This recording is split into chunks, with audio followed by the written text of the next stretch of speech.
జై శ్రీరామ్. హిందూ బంధువులందరికీ నా నమస్కారం అండి. ఈ వీడియో చాలా ప్రత్యేకమైన వీడియో అండి. ఇందులో ఇప్పుడు నేను చెప్పబోయే ప్రతి మాట కూడా నన్ను ఆదరించి నా వీడియోలను చూస్తున్న వాళ్ళు, నేను ఇస్తున్న సబ్జెక్టును తీసుకొని ఆ సబ్జెక్టు ద్వారా, ఆ కంటెంట్ ద్వారా బయట ప్రశ్నిస్తున్న వాళ్ళందరి కోసము ఈ వీడియో నేను పెడుతున్నా అండి. యాక్చువల్గా ఈ వీడియో పెట్టడానికి గల ముఖ్య కారణం ఏంటంటే, నిన్నటి రోజు నేను ఒక ఫండ్ రైజింగ్ కోసం ఒక పోస్ట్ పెట్టడం జరిగింది. ఆ పోస్ట్ ఫండ్ రైజింగ్ ఎందుకు చేశాను అంటే, యాక్చువల్గా నా వీడియోస్ చూస్తున్న వాళ్ళు కావచ్చు, నన్ను ఆదరిస్తున్న వాళ్ళు, నా వీడియో ద్వారా నా కొన్ని కొత్త విషయాలను తెలుసుకొని సమాజంలో ఆ ప్రశ్నల ద్వారా సమాజంలో ఉన్న కొన్ని దుష్ట శక్తులను ప్రశ్నిస్తున్న వాళ్ళు అందరూ కూడా చెప్తున్న మాట ఏంటంటే, ప్రసాద్ గారు, మీ వీడియో కంటెంట్ చాలా సూపర్ ఉంది, చాలా సాలిడ్గా ఉంది. ఇంతవరకు ఈ దేశంలో ఎవ్వరూ చెప్పని కంటెంట్ మీది. సబ్జెక్ట్ అలాంటి సబ్జెక్ట్ మీది. సబ్జెక్ట్ సాలిడ్గా ఉంది, కానీ మీ వీడియో యొక్క క్వాలిటీ, అది వీడియో క్వాలిటీ కావచ్చు, సౌండ్ క్వాలిటీ కావచ్చు, ఈ రెండు మాత్రం బాగలేవు. కాబట్టి ఈ రెండింటిని కూడా మీరు క్వాలిటీగా పెట్టగలిగితే మీ సబ్జెక్టు ఇంకా ఎక్కువ మందికి రీచ్ అవుతుంది, ఎక్కువ అవేర్నెస్ పెరుగుతుంది అని చెప్పేసి చాలామంది కామెంట్స్ రూపంలో కావచ్చు, నాకు ఫోన్ చేయడం కావచ్చు, నాకు వాట్సాప్లో కూడా పెట్టడం జరిగింది. సో వీటిని అన్నింటి చూసిన తర్వాత నాకు కూడా అనిపించి ఈ మధ్య నేను ఒక ఆఫీస్ తీసుకోవడం జరిగింది. ఒక ఫ్లాట్ ఆఫీస్ని రెంట్కి తీసుకోవడం జరిగింది. ఆ ఆఫీస్లో ఒక స్టూడియో సెటప్, ఒక ఆఫీస్ సెటప్ కోసము ఈ ఫండ్ రైజింగ్ గురించి నేను పోస్ట్ పెట్టడం జరిగింది. ముఖ్యంగా ఆ పోస్ట్లో నేను అడిగినది ఏంటంటే, యాక్చువల్గా నాకు 2 కెమెరాస్ అవసరం ఉన్నాయి. అయినా కూడా ముందు 1 కెమెరాతో స్టార్ట్ చేద్దామన్న ఉద్దేశంతో కెమెరా యొక్క కాస్ట్ 1,20,000. అలాగే ఈ ఎడిటింగ్ చేసే సిస్టమ్ ఒకటి కావాలి, అది దాదాపు 1.5 lakhs ఉంది అది. అలాగే లైటింగ్స్ అండ్ స్టూడియో కొద్దిగా సెటప్స్ కొన్ని ఉంటాయి, అండ్ గ్రీన్ మ్యాట్, లైటింగ్స్ ఇలాంటివి ఉన్నాయి. ఒక 40,000 టోటల్ 80,000 అవుతున్నాయి అనమాట అన్నీ. సో వీటన్నిటికీ మొత్తం ఓవరాల్ కాస్ట్ 3.5 lakhs, 3,50,000 రూపాయల కోసము నేను ఫండ్ రైజింగ్ చేశాను. యాక్చువల్గా 2 కెమెరాలు ఉంటే టోటల్ 5 lakhs అవుతుంది.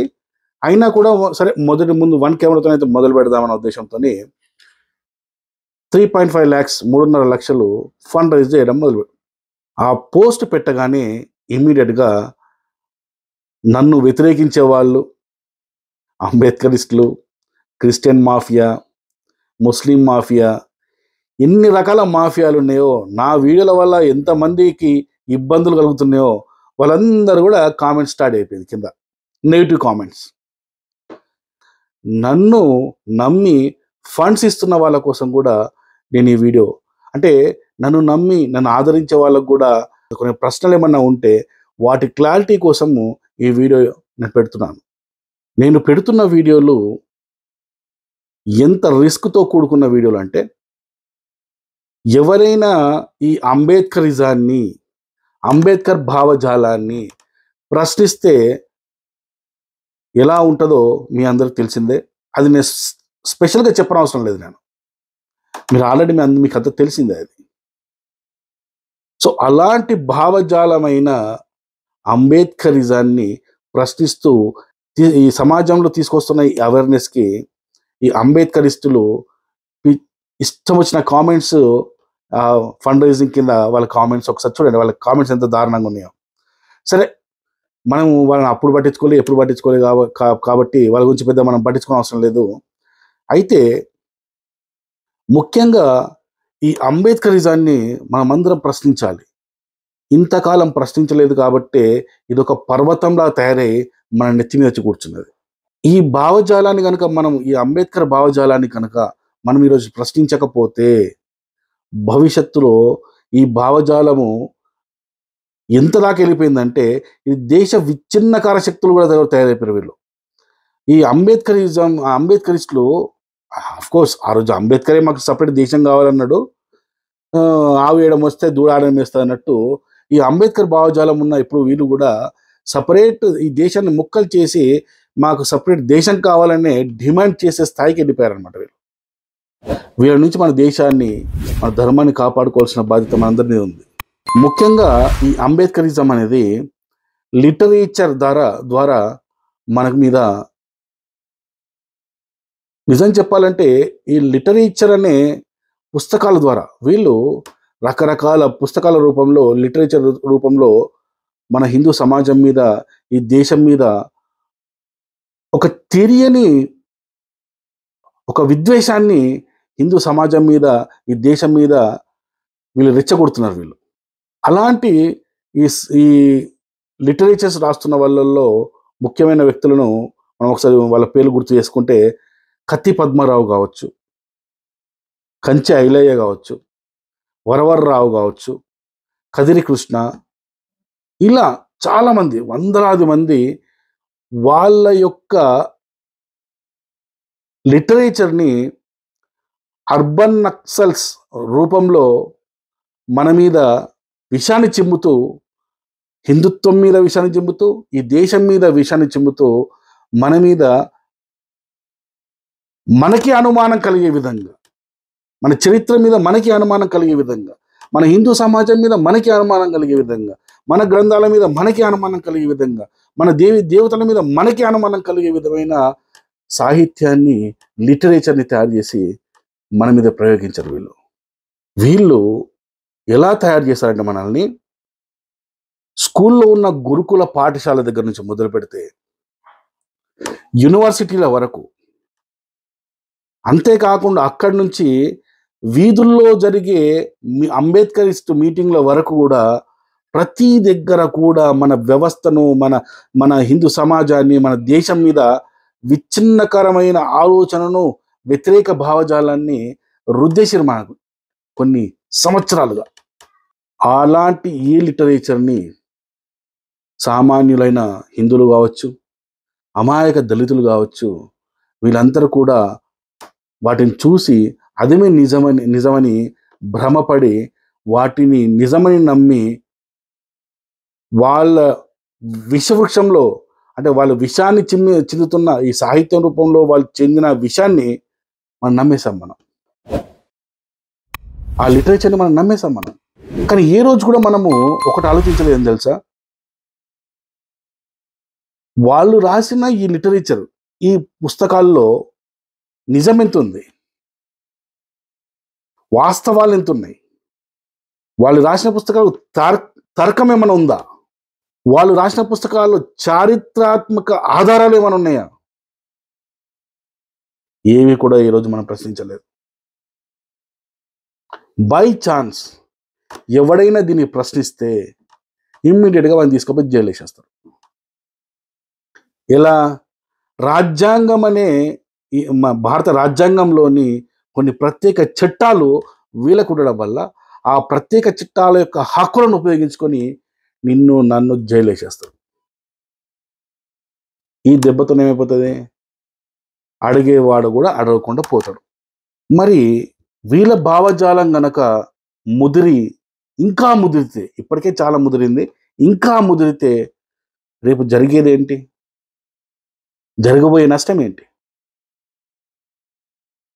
హిందూ సమాజాన్ని విడగొడతారు, ఈ దేశాన్ని విడగొడతాడు. ఒకడు ద్రవిడ దేశం అని ఒకడు అంటాడు, ఒకడు ఆర్య దేశం అని ఒకడు అంటాడు, ఈ దేశాన్ని 2 ముక్కలు చేయాలని ఒకడు అంటాడు, ఇంకోటి వచ్చి దక్షిణ భారతదేశంలో తమిళనాడుని ఒక సపరేట్ దేశం కావాలని ఒకడు అంటాడు. కొన్ని ఇంకా వేరే ముస్లిం మతాలు కేరళ సపరేట్ దేశం కావాలని ఒకడు అంటాడు, వెస్ట్ బెంగాల్ సపరేట్ దేశం కావాలంటాడు, కాశ్మీర్ సపరేట్ దేశం కావాలంటాడు. ఇలా ఎన్ని చేసుకుంటూ వెళ్దాం. ఇప్పుడు లేటెస్ట్గా పంజాబ్, ఎక్కడ పోతున్నాం మనం? ఇవన్నీ చూసిన తర్వాత గత 2 సంవత్సరాలుగా వీళ్ళ పుస్తకాలను, అంబేద్కర్ రచనలు కావచ్చు, దాదాపు అంబేద్కర్ 22 రచనలు ఉన్నాయి, ఆ రచనలు కావచ్చు, బుక్స్ కావచ్చు, అంబేద్కర్ సంబంధించిన ఇతర పుస్తకాలు కావచ్చు, భారత ప్రభుత్వం ప్రింట్ చేసిన పుస్తకాలు ద పవర్ ట్రాన్స్ఫర్ లాంటి పుస్తకాలు కావచ్చు, ఇలా ఎన్నో పుస్తకాలను నేను గత 2 సంవత్సరాలుగా స్టడీ చేయడం జరిగింది.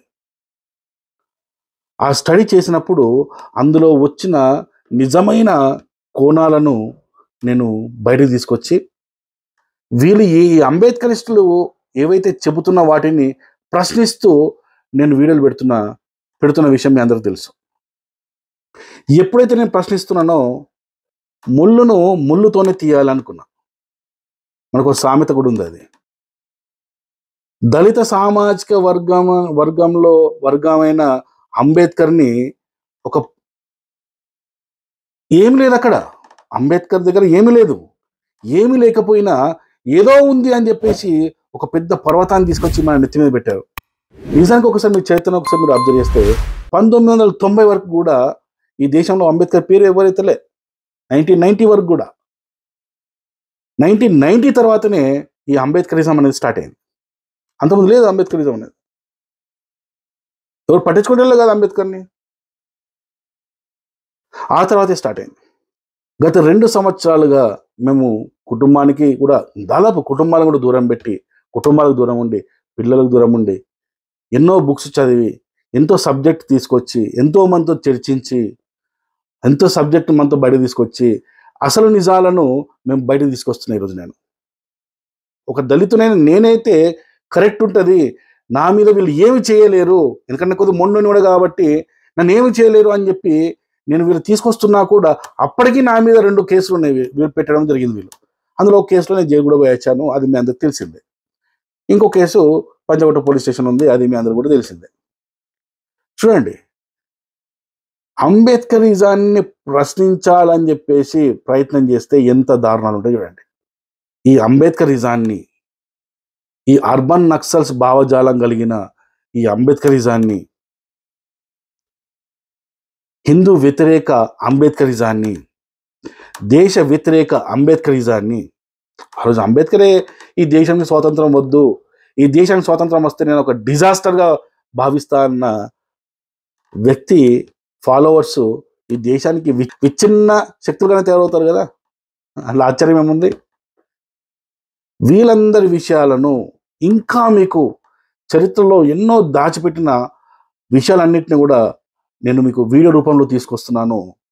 ఆ వీడియో రూపంలో తీసుకొస్తున్నప్పుడు మీరు అడిగిన క్వాలిటీతోని మంచి వీడియోస్ పెట్టడం కోసమే ఈ ఫండ్ రైజింగ్ అనే ఈ కార్యక్రమాన్ని నేను పెట్టడం జరిగింది. నన్ను ఫాలో చేస్తున్న మీ అందరూ కూడా నేను చేస్తున్న కార్యక్రమం మంచిదని మీకు అనిపిస్తే ఖచ్చితంగా నేను చేసిన ఈ ఫండ్ రైజ్ని మీ అందరూ సపోర్ట్ చేయండి. మీకు ఒక 2 డేస్లో మీరు ఇచ్చిన ఫండ్స్ ద్వారా ఎంతైతే ఫండ్స్ వచ్చినాయో ఆ ఫండ్స్ ఎన్ని వచ్చినాయో చెప్తూ, ఒక 2 రోజుల్లో నేను తీసుకున్న ఆఫీస్ ఫ్లాట్ ఏదైతే ఉందో దాన్ని కూడా మీకు చూపిస్తాను. అక్కడ మొత్తము స్టూడియో కావాల్సిన సెటప్స్ అన్ని చేయించడానికి ప్లాన్ చేస్తున్నాను. అప్పుడు మీకు చూపిస్తూ, మీరు ఇచ్చిన ఫండ్స్ను కూడా ఎంత వచ్చిందో చెప్తూ, ఆ ఫండ్స్ ద్వారా ఏ వస్తువులు కొన్నానో కూడా చూపిస్తూ అక్కడ స్టూడియో సెటప్ మొత్తం కూడా మీకు చూపిస్తాను.